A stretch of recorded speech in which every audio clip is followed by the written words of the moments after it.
নমস্কার বন্ধুরা, আজ আপনাদের সঙ্গে দারুণ স্বাদের একটি এঁচোড় রেসিপি শেয়ার করব। এঁচোড়গুলো রান্না করার জন্য এখানে 500 গ্রাম এঁচোড় ভালো করে কেটে ধুয়ে নিয়েছি। এখন একটা কড়াইয়ের মধ্যে জল দিয়ে এঁচোড়গুলো দিয়ে দিলাম। দিয়ে দিচ্ছি সামান্য একটু নুন আর দিয়ে দেব অল্প একটু হলুদ। আপনারা চাইলে সামান্য একটু সরিষার তেল দিতে পারেন, তবে এই এঁচোড়গুলোর মধ্যে আঠা নেই, তাই আমি এখানে আর সরিষার তেলটা দিলাম না। এখন এগুলোকে প্রায় 80% সেদ্ধ করে নেব। তো দেখুন বন্ধুরা, ভালো করে কিন্তু সেদ্ধ হয়ে গেছে। এখন ছেঁকে নামিয়ে নেব।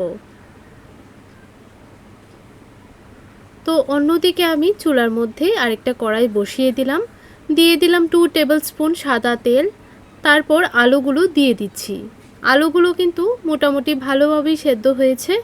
এখন ভালো করে নাড়াচাড়া করে ভেজে নিতে হবে। আর হলুদ দেওয়ার কারণে কিন্তু এখানে আমি আর হলুদ দিলাম না, এই হলুদেই কিন্তু ভাজা হয়ে গেছে। এখন বাকি এঁচোড়গুলো দিয়ে দিলাম। এঁচোড়গুলোকেও ভালো করে ভেজে নিতে হবে যতক্ষণ না পর্যন্ত লাল একটা কালার চলে আসছে। এই দেখুন, ঠিক এইরকম একটা কালার চলে আসলেই এঁচোড়গুলোকে নামিয়ে নেবেন। তো এখন কড়াইটা ভালো করে পরিষ্কার করে নিয়েছি। 1 চামচ দিয়ে দিলাম সাদা তেল। তারপর গোটা গরম মশলা দিয়ে দিলাম, একটা তেজপাতা দিয়ে দিলাম। ভালো করে ফোড়নটাকে ভেজে নেব। তারপর একটা বড় সাইজের পেঁয়াজ এইরকম স্লাইস করে কেটে দিয়ে দিলাম। পেঁয়াজটাকে ভালো করে ভেজে নেব যতক্ষণ না পর্যন্ত সফট হয়ে যাচ্ছে। তো দেখুন, পেঁয়াজটা কিন্তু মোটামুটি সফট হয়ে গেছে। এখন একটা বড় টমেটো দিয়ে দিলাম, 1/2 টিস্পুন নুন, 1/2 টিস্পুন হলুদের গুঁড়ো দিয়ে দিলাম। এখন ভালো করে পেঁয়াজ আর টমেটো মিশিয়ে নিয়ে সামান্য একটু জল দিয়ে মশলাটাকে ভালো করে কষিয়ে নেব। 2 থেকে 3 মিনিটের জন্য ঢাকা দিয়ে দিলাম। তো 3 মিনিট পর ঢাকনাটা তুলে দিলাম। দেখুন বন্ধুরা, মশলাটা কিন্তু ভালো করে কষানো হয়ে গেছে। পেঁয়াজ টমেটো খুব ভালো করে সেদ্ধও হয়ে গেছে। এখন ভালোভাবে নাড়াচাড়া করে মিশিয়ে নেওয়ার পর 1 চামচ দিয়ে দিলাম কাঁচা লঙ্কা পেস্ট, 1/2 টিস্পুন আদা পেস্ট দিয়ে দিলাম, 1/2 টিস্পুন রসুন পেস্ট দিয়ে দিলাম, আর 1/2 টিস্পুন দিয়ে দিলাম ধনে বাটা।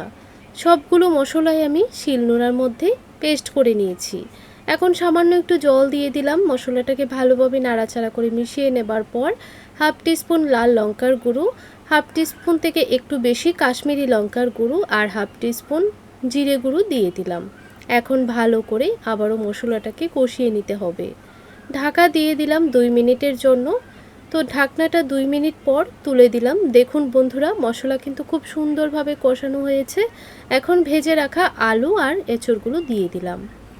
আলু এঁচোড়গুলো দেওয়ার পর ভালোভাবে মশলার সঙ্গে কষিয়ে নিতে হবে। চাইলে সামান্য একটু জল দিতে পারেন, তাহলে মশলাটা ভালো করে এঁচোড়ের সঙ্গে মিশে যাবে।